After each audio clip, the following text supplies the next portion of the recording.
एक समय की बात है, एक बड़े से महल में एक राजा रहता था। वह बहुत लालची था। उसके पास बहुत सारे पैसे होने के बावजूद वह उससे संतुष्ट नहीं था। एक दिन एक बूढ़ा आदमी राजा के महल में आता है।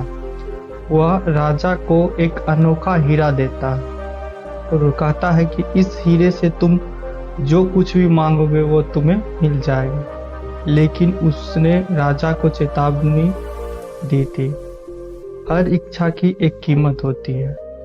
राजा बहुत खुश हो जाता है और हीरे को अपने पास रख लेता है। वह अपनी पहली इच्छा मांगता है कि उसे ढेर सारे सोने के सिक्के मिल जाए। अचानक से उसका कमरा सोने के सिक्के से भर जाता है, लेकिन राजा इतने में भी संतुष्ट नहीं होता है।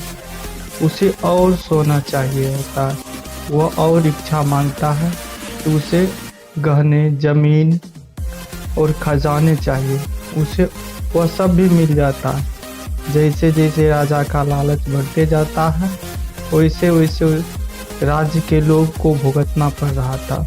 वह सब गरीब हो गए, उनकी जमीन बंजर हो गई, क्योंकि हीरे से मांगी गई इच्छाओं की कीमत उनके राज्य के लोगों को ही चुकाना पड़ रहा था।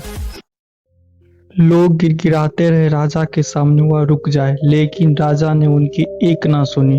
एक रात जब राजा सो रहा था, तब उनके पिताजी सपने में आते हैं और बोलते हैं कि यह लालच उन सब चीजों को बर्बाद कर देगा जिनसे तुम प्यार करते हो। राजा की नींद खुलती है और उसे अपनी गलती का एहसास होता है।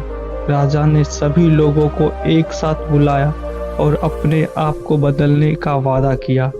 उसने अपने धन का उपयोग लोगों की मदद और राज्य को बेहतर बनाने के लिए किया। राज्य फिर से सुखी, संपन्न, समृद्ध हो गया।